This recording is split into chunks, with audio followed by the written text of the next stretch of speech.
وقف الأستاذ هشام الشيخ حسن المدير التنفيذي لمحلية تندلتي والمهندس رحمة الإمام حماد المدير العام لإدارة المياه بولاية النيل الأبيض والمهندس الساير حمد النيل مساعد المدير العام لمياه بمحلية تندلتي وقفوا اليوم على مراحل النهائية بتوصيل الخط مياه كتيرات بطول 9 كيلومتر وبالتكلفة تقدر بمليار جنيه. وقال الأستاذ هشام الشيخ حسن المدير التنفيذي لمحلية تندلتي إن المشروع خط مياه كتيرات يعتبر من المشاريع الاستراتيجية لحل مشكلة مياه تندلتي وتوفير الإمداد المائي صحي ومستقر.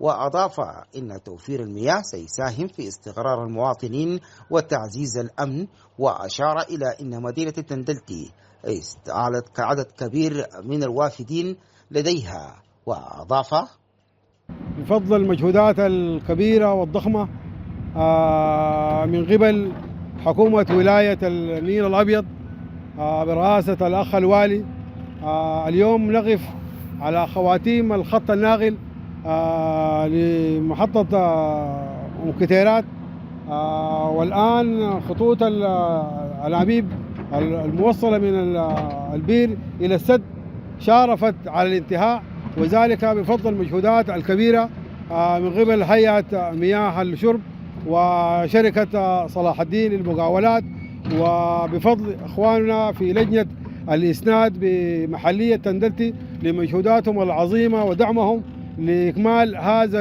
الحلم الكبير الذي يتوقعه ويتمناه كل مواطني المدينة للظروف التي كانوا يعانون منها من شح المياه. الحمد لله رب العالمين اليوم يمكن نحن ننعم بخطوات جريئة وواضحة جدا لتوصيل الخط الناقل لمياه الشرب. نسأل الله أن يوفق الجميع لإكمال هذا العمل الكبير، وبفضل المجهودات والدعم الكبير من حكومة الولاية وعلى رأسها والي ولاية النيل الأبيض وهيئة مياه الشرب وكل الداعمين في هذا المجهود.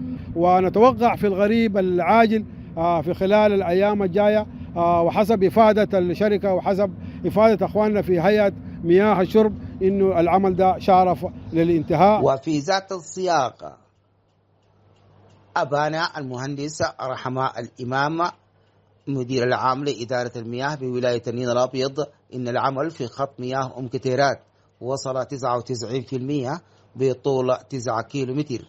من المتوقع أن يشهد مدينة تندلتي استقرار مائي خلال الأسابيع القليلة القادمة. وأضاف وقفنا قبل قليل على الخزان للمياه النقية وهو سعته 400 متر مكعب وتكلفة تقريبا مليار أو تريليون، وهذه التكلفة يعني قامت بها حكومة الولاية بتكملة هذا الخط وجهود السيد والي ولاية النيل الأبيض برعايته الشخصية لتكملة هذا الخط، والحمد لله أيضا رعايته للخط الناقل للكهرباء الذي شارف أيضا على الانتهاء. وصلت كل الأعمدة بنفس الطول من تندلتي حتى أم كتيرات بطول أيضا 9 كيلو متر، وأيضا الآن يتم تركيب المحول بالموقع وشد الأسلاك، وإن شاء الله سنحتفل قريبا بتوصيل الكهرباء والمياه معا إلى محلية تندلتي. هذا عبر عدد من لجان الإسناد بمشروع مياه الشرب المواطنين بتندلتي عن استعدادهم للخطوط المتقدمة في تنفيذ مشروع خط كتيرات، وقال إن هذا المشروع سيظل حلما يراود أهل تندلتي من سنين. لتلفزيون ولاية النيل الأبيض، سليمان الطاهر سليمان، محلية تندلتي.